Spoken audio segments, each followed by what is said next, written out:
when ChatGPT hits the mainstream. Oh, sorry, it's not working. Hello? Okay, sorry. Yeah, so like I mentioned, I've been using AI since it sort of hit the mainstream, and I'm going to be sharing some of the things that I've learned about how to use AI in a way that actually drives change, right? I've been talking about AI, digital capital, and the future of work. And I have quite a lot of things to go through, but before I start, I like the idea that when I came in, I heard a lot of talk about systems thinking. And that's a key point. Like, I mean, we didn't coordinate our notes, but you would see as I go on the importance of systems thinking, right? And I would say that one of the reasons why I personally love AI is because it accelerates what you can do. It's a multiplier. And so what I want to do today, what I hope to achieve today, is to be able to change how you think about AI. Right? I'm not going to be defining what AI is. I'm not going to be necessarily giving you one prompt or the other. It's more of I want to change how you think about AI. So I'm going to walk you through the right way I believe you should think about AI, and we'll probably do a live exercise so you can see that thinking in action. And I look forward to seeing what you can do. All right, next slide. Okay, you can skip that one because it's just what I do. All right, so yeah, that's me. So just next slide. Right, so. Right. I have a quick question. If you've heard of more than 2 new AI tools in the last 1 month, can you raise your hand? Like you've heard about a new AI tool, like you've heard about something that something just got released, that other thing got released. Right. Okay. How many of you have actually tried that new thing? Like you've tried it out. You're currently using one. Amazing. Right, but you realize that we are having more tools come out than we can actually use, right? So, for example, Google released Veo 3, which was supposed to be for video. AI released Sora, there's Higgs. There are so many options, and so it gets really, really confusing. So, the first thing is you realize that when you want to use AI, you cannot allow yourself to be swayed by what everybody is saying, right? So, there's agentic. If you go on Twitter, for example, if somebody is posting about agentic AI, they're posting about how they built an automation that is making $10,000, and it can be really confusing, right? And what we usually do, right, if you're like me, is that you bookmark it. So you save it, you take your screenshots, you send it to yourself on WhatsApp, with the thinking that I'll try it out. You think that I'll try it out later, and then 2 months in, you realize that you have not tried it out. And then the day you now even decide to try it out, then you realize that you don't really know what to do. And so if you face that, maybe, for example, you enter ChatGPT. Okay, today I want to actually use AI. You enter ChatGPT, you use it, and it comes with the result, and you're like, that's it? Like, is that everything? And so what I'm going to be doing right now is going to be showing you how to actually build out things that are impressive and can scale. Because that's, I think, the real power of AI, the ability to scale things. So whatever it is that you can do, whatever it is that AI can do, you can actually do, right? But the power of AI is that it allows you to scale it. It makes it very, very scalable. So I'm a content writer, a content marketer, but I started as a content writer. In 2022, I was working at RedCloud Technology, a B2B SaaS company, and I was writing content. I was the main copywriter. I was writing all our content. And so ChatGPT launched, and okay, it sounds cool. I tried it out. I got it to write a blog post. It was not bad, but at the same time, it wasn't spectacular. So I was like, is that it? And I left it, right? I just closed it and I went back to doing my work. And thankfully, I was wrong. So what happened was, I think a few weeks later, I was opportune to attend a webinar by John Obidi. How many of you know John Obidi? All right, cool. So he was trying to teach about AI. And what I noticed that was different, or what he did differently, was that he was talking to the AI. So he would say something like, I want to build a landing page, or I want to build a course that does X, Y, Z, right? And of course, AI would build it out and be like, no, I don't like this part, change this part, change that part. And for the first time, I realized that the real power of AI is not tell it to do something. I was usually like a vending machine, right? If you ever use a vending machine, you put in your money, you press what you want, and it delivers it, and there are no refunds. But I began to see that you use AI as a collaboration machine, right? Where you give it information, it comes out with something, and then you continue the conversation. It's like having a brainstorming partner that doesn't get tired. And so that's how you're able to build out things. So next slide. I mean, these are some of the screenshots of all of the new things that came out in the last, sorry, go back quickly before you, this slide. Yeah, so these are some of like, all of this like came out literally days ago. This was last month. And all of this came out like in that period. Right, so next slide, please. So if you've been online, you've probably have heard that AI is taking your job, or AI is coming for our jobs, and people are getting fired. And it's not necessarily a lie, right? Companies did try, right? I remember that when I was working at RedCloud, we got an AI tool. Then stuff happened, and they basically let the entire marketing team go with the expectation that AI will do the work. And I can tell you that it's not doing the work. I'm not even a child deck. And for those that know, earlier this year, around March, they let off 68% of their contract staff. That's the reason why, if you have a problem with your order, and then you try to raise a complaint, you're going to get a response in 4 hours. It happened to me last week. That's the reason why. But I think it was last month, their CEO posted on Twitter that they are hiring. Right now, they are hiring a lot of support staff, right? Exactly. So, and other companies are discovering it too. IBM last year, they laid off 8,000 employees because they wanted to replace them with AI. They are rehiring them. Klarna, I don't even know Klarna.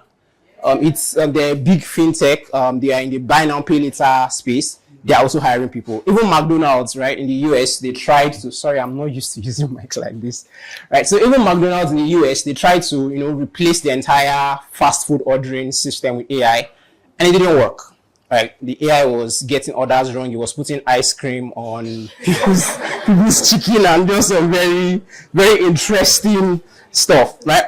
And so, what we have learned now, or what the industry consensus is right now, is that AI cannot replace humans yet, right? I was watching a YouTube video like last 3 days ago. This company, they put out a robot, like a humanoid robot that's going to come into your house, and the expectation is that it is going to do your chores. Like, think about that. Like, you go to work, and then by the time you come back, the robot has cleaned your room, it has done your laundry, that sounds nice, right? But the reality is that the only thing it can do completely autonomously is open the door. Like, that's literally the only thing it can do. And so to use it right now, you have to pay somebody to wear a VR headset and literally control it. So AI is not coming for your job yet. However, AI is not going to replace you. Somebody that knows how to use AI will replace you, right? So AI in and of its, ChatGPT is not going to replace you at your company. But someone like me, and if you know what I am teaching today, will replace that person. Right? So what that means is that your job is to figure out how to use AI to do your job, right? Your new job, immediately after this session, your new job is to figure out how to use AI to do your old job. Because when you do that, you do it faster, you do it easier, you can build more things, and you become irreplaceable. Right? You become the kind of person where they don't want to lose you. Right? So a couple of things that I've built with AI, because over the last, since I got let go from RedCloud in April, I didn't go back to the corporate world. I started building with AI. I launched a newsletter, like a side gig, sort of, and within 1 month, I had over 1,500 subscribers. I launched a course on how to think and use AI to write, like I mentioned, and it did about 120 sales, over $1 million in revenue, and obviously pure profits, because I didn't run ads, I didn't do anything, and I built everything with AI, right? And I'm going to be showing you how to do that building, right? So the first thing, next slide, please. Right, next slide after this one. Right, so there are 3 key skills that you would need to learn to win with AI. So the first thing is systems thinking or first principles thinking. The second one is pattern recognition, and the third one is project management. And I'll run through each of them really, really fast so that we can go through it. So the first is systems thinking. So systems thinking is the ability to strip all the extra things about what you're trying to build and drill down to the core. What that means is that when you are trying to build something, you want to find out the the basic truth about that thing you're trying to build. So I'm going to use an example that probably one of the most popular examples of first principles thinking is from Elon Musk. So a couple of years back, let's say early 2010s, he wanted to build an electrical company. We all know Teslas, right? Now, as at that time, the large consensus in the industry was that an electric car is impossible, or rather, it's improbable because batteries were bad, right? So the amount of energy that an electric car would need, you cannot build that kind of battery and put it in a car. It doesn't work. And everybody accepted that that's the truth. So nobody was building electric cars. The best we could build were hybrid cars. But then this guy started thinking from first principles. What are the components of a battery? It's lithium. Sorry, I'm an engineer by training, right? I don't practice, but I'm an engineer by training, right? So what are the components of a battery? It's lithium, it's lithium, carbon, and plastic, and a couple of metals. So what he did was, how much do all of those metals cost on the London Stock Exchange? So he basically wrote down the costs to build a battery, and realized that the material cost of building a battery was, I think, $60. Meanwhile, as at that time, a battery alone was being sold for over $100,000. So if the core materials that are needed to build the battery just cost less than $100, but building a battery in and of itself is costing over $100, it means that the method that we are using to build it is very inefficient. Does that make sense? So everybody assumed that batteries are expensive and nobody tried to change it. But his thinking was, is that really true? And so that's the first thing that you would have to learn to do if you want to work with AI. The ability to understand what is true. So let me give you an example. You want to build a course that teaches people how to write with AI. First things first, what does good writing look like? How does AI write? What do I need to do to become a good writer? That's the basics. Once you understand that, you now begin to build on top of that. And I'll get to that when I start talking about pattern recognition. Right? So the first thing is first principles thinking. You need to be able to start from the bottom. Oh, sorry. Okay, all right. I'll rush through. So the first thing is, what is the most basic truth about that, and build up from that. That's first principles thinking. I will do an exercise and I will show you that. The next thing is pattern recognition. Pattern recognition is probably AI's biggest superpower, right? And let me explain what pattern recognition is. So when I used to teach copywriting like a while back, and when we teach copywriting, one of the things that we do is that we ask you to look for some of the best copies and write it by hand for the next 30 days. So you look for some of the best ad copies and you literally write it out by hand. And the idea is that the more you do that, the more your brain is trained to notice patterns. How many of you play chess here? So you notice that if you play chess over and over, you begin to notice patterns. So that is one of the biggest powers of the human brain. And that's what AI does at scale. AI is trained to notice patterns. So let me give you an example. I wanted to start posting on LinkedIn because I want to go back to the corporate world, and you know how LinkedIn is. And so I was trying to write and I wasn't really satisfied. So what I did was I found a file of 500 of the most viral posts on LinkedIn in the last year. Now, without AI, I would spend maybe 2 months reading through all of those posts to figure out what actually works. But what I did was I simply just put it into AI, wrote a prompt, and then AI told me, okay, for this particular post that you put, this is how all of them start the post. 20% of them use numbers, 30% of them use this kind of hook. This is the kind of call to action that all of them use. And so basically, it compressed all the information by analyzing patterns, right? And once it analyzed patterns, it gave me the result, and I used to start writing my post. I started posting last week. I have written 3 posts in total. And before I stood up now, the latest post has about 40,000 impressions. 40,000 impressions, yes. I was surprised too, right? And so that's an example of how AI allows you to scale. Normally, it's possible to do that if I had spent the next 3 months studying LinkedIn. But because I understand pattern recognition, I'm able to supercharge and run through that. So what that means is somebody else that wants to learn how to write on LinkedIn and wants to do it manually needs to wait until probably March 2025 before they can generate the kind of result that I'm generating. So that's the power of AI. It doesn't necessarily mean that the person that does that is not going to find a job. It just means that I'll probably be his boss when he finds a job. You get the idea? Right. So there are two ways to use this. There are two ways to use this. So the first thing is that when you're writing or when you're building anything, really, you ask it to look for the best example of success. So let me give you an example. And I have an example for that. I'll get to that later. Right. So, or you can give it your own example. So for example, let's say you want to write an earnings report for your company. Right. Now you could just ask it, write an earnings report for my company. You get something generic. But if you have earnings report for the last 5 years, you can put it into AI and say, okay, analyze the last 5 years of our earnings report and tell me how it is written. Do you understand? And so when you now write your new earnings report, you write it in 1/10 of the time, but it's just as good or even better than what you've written. That's how we use pattern recognition. I hope you're following. Does that make sense? Yes. All right, cool. And then the last thing is project management. The last skill is project management. And what that means is that you don't need to have all the answers up front. Right? What you need to know when you're using AI is, what do I want to do? What does success look like? You and AI then fill in the middle.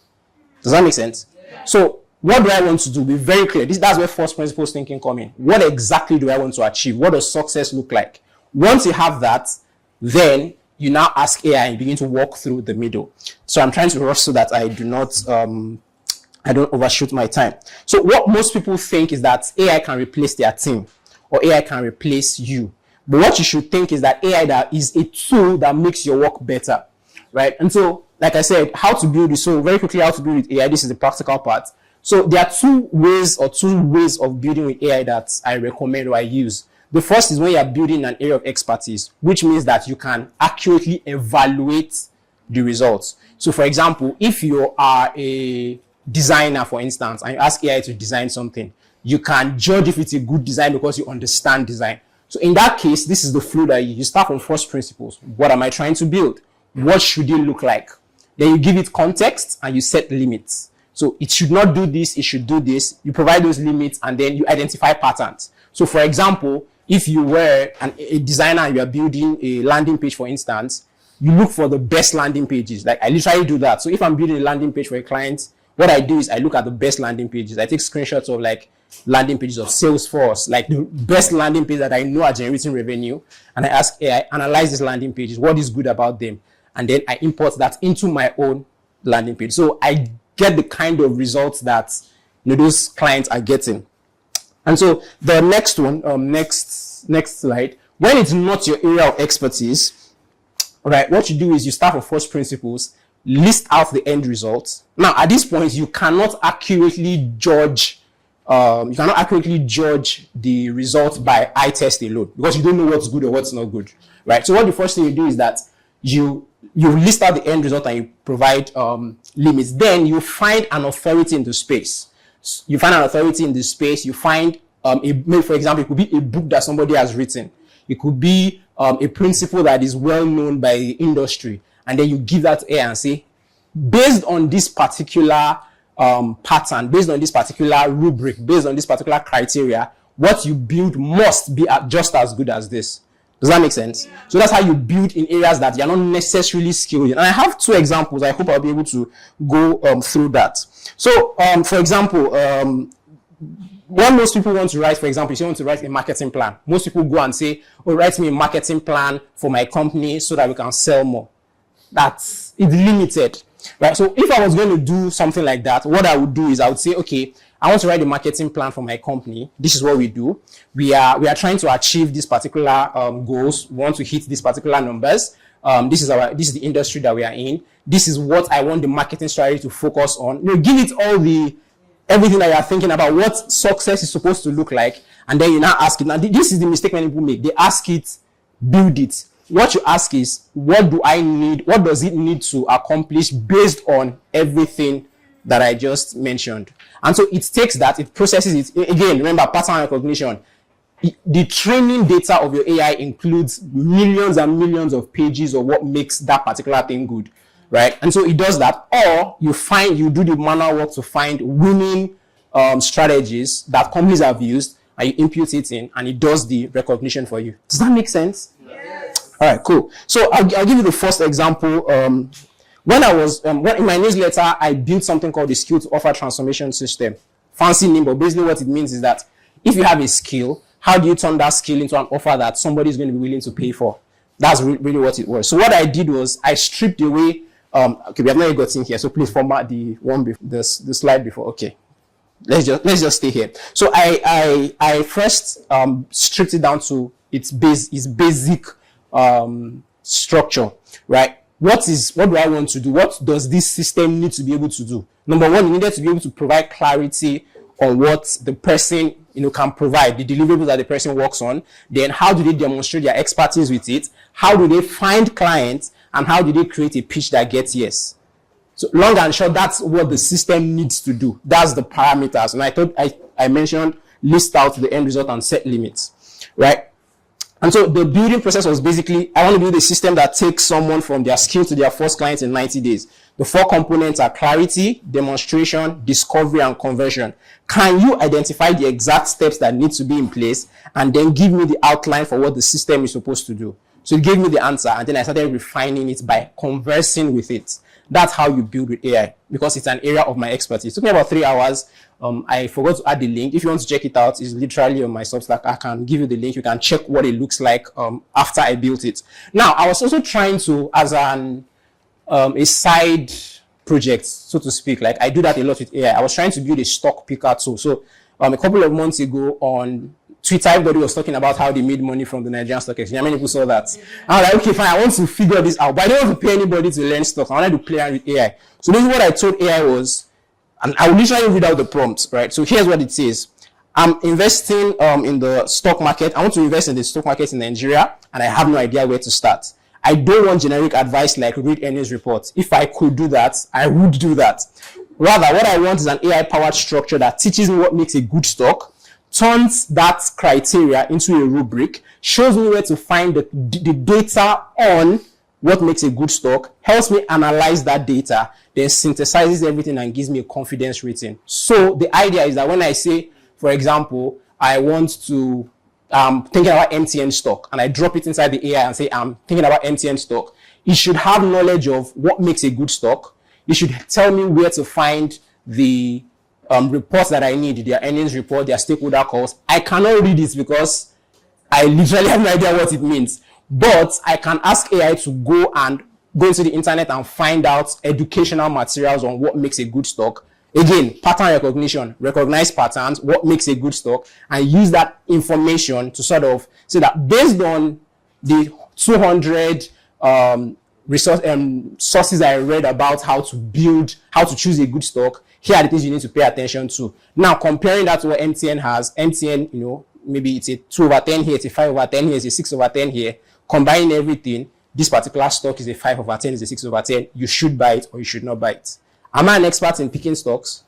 But because I've built a system like this, first off, it teaches me about stock picking, right? And it also gives me the result that I'm looking for. So that's how basically I built it. So let's keep to a live exercise. So can you go to the next slide? So, all right, so we're going to take one task. So I want somebody to tell me this, one of the tasks that you do in your office that you find stressful, one of the tasks that you do in your life that you find stressful. Can try and make it complex, right? So any takers? That's not a task. That's not necessarily a task. Give me like, okay, your boss gives you, I need you to do this and I need you to submit it. Somebody's raising your hand. Creating a content. That's easy. Somebody give me something complex. Sorry? Sir? 3-year financial projection. Based on the data that you have today. All right, cool. So we want to build a 3-year financial projection based on the data that we have today. Now, okay, so the question is systems thinking. Number one, why do we need the financial projection? In order to know how much investment you need to make. All right. What are the common pitfalls, for example, common mistakes that you make if you don't get this right? The common mistake, now you've identified what you want to achieve. You want a financial projection so you know how much investment you need to make. Now, if you made a mistake, or what are the mistakes you are trying to avoid? Okay. Okay. So so it's important that you understand that it takes into account your margins. It takes into account, let's say, for example, the macroeconomic condition. Okay. So you take all of that information and then you build it out and then you give it a prompt. You say, I am trying to build a financial projection for my business for the next 3 years. We need a financial projection so that we do not make XYZ mistakes. Now, in that financial projection, usually we would want, or I would want to have all of these sections. So an executive summary, I would want to have a background of the industry. I want to, the data that my company has, analyzes everything, and then gives me a recommendation, right? For example. So that's first principles thinking. That's everything you need to do. The next thing is pattern recognition. Now, how do we know what makes a good financial projection? So that was you need to. So you can either ask AI and say, based on all of this, what will a good financial projection document that would allow me to hit these goals, what would it look like? That's A. If it is not your area of expertise. Hey, Jesus. Time is up. Okay. So the next, or what you can do is, if you can find financial projections of companies that have done it well. So you upload, let's say, 10 of them, and you say, analyze this. What makes this work? Right? Okay, so it tells you how accurate the data was. How did it analyze data? What are the things that it considered? By analyzing all of those documents, it sort of comes up with a rubric of what a successful or a good financial projection document looks like, right? Then the next thing is project management. Don't ask it to generate everything in one go. Okay, ask it the executive summary, this. Then tell it, oh, I have this data that we have in our company. I've uploaded it. So I want you to take that data, use the examples I've given you and the limits I've given you, the things I want to achieve, and analyze it. And that's how you create something that where you could not have created it before. Now, it doesn't mean that you could not create a financial projection by yourself without using AI. It simply means that you can get it done in 3 hours where it will have taken you 3 weeks before. Does that make sense? So that's sort of the long and short of how I personally think about using AI. Last slide, the last slide. Right. So what you need to stop thinking is, what can AI do? Don't be distracted by ChatGPT release something. Forget about it. What you should focus on is, what do I want to build? Start with what you want to build. So what I usually recommend when people are starting with AI is pick something that you do regularly, right? Something that you do regularly, that you do over and over, and you don't like doing, or you think is taking too much time. Then bring it into AI. Follow the steps that I mentioned. First principles thinking, strip it down to its basics. Pattern recognition. Either you give it a pattern to learn from. When I was building my AI course and I was building a framework for how to write LinkedIn posts, I mentioned how I found 500 viral LinkedIn posts and asked it to analyze it. That's literally how the biggest companies train AI. I got a job earlier this year with Google to help them train their AI. I ran away because that thing is hard. But that's basically what they do. They come up. I'm serious. That's how AI is trained. They find raw information, raw data, and then they force feed the AI through it, and then it finds patterns, and that's how we have the AI that we all learn. So the final thing I would say is that AI is a superpower, right? It accelerates what you can do, and it removes limits, right? You don't have a better, Bill Gates doesn't have a better AI model than you have. That's one of the advantages of technology, right? The same ChatGPT that you have access to is the same ChatGPT that Elon Musk probably has. Okay, maybe they probably have a better one, but you get the idea. Like, we all have the same superpower in our hands, and you can build with it, you can create with it. And so I want you to think of AI after this session not as something that you dump information or you dump question or you just ask basic things, but something that you work together with. Now, the more time you spend chatting and talking with it, the smarter it becomes, number one. Number two, the more data you can give it, the more context, I should have mentioned that, the more context you can give it, the smarter it becomes, and the better it is able to anticipate the results you want to generate and build it for you. I don't know if do you have time for questions? No time for questions. Okay. Yeah.